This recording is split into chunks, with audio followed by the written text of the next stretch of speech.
ထွက်မဲ့မနဲ့နေအောင်ဖြာထွန်းရဲ့စကိုင်းလန်းငါဆောင်နေမဲ့သူမှလို့ချိန်ထားတဲ့သဲမြေပင်အိုရေးစီမျောသူကိုကြိုနှင့်ရကိုလာမယ်လို့ခုညာတော့အိမ်နိုင်မဲ့မထင်ဘူး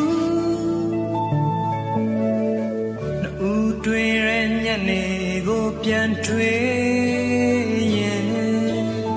စကားလက်စမတတ်နိုင်အောင်လေးပြေးသွေးလမ်းတစ်ဝက်ထိပို့ကိုပြန်ပို့ရင်ဆိုနေညိုချိန်နေ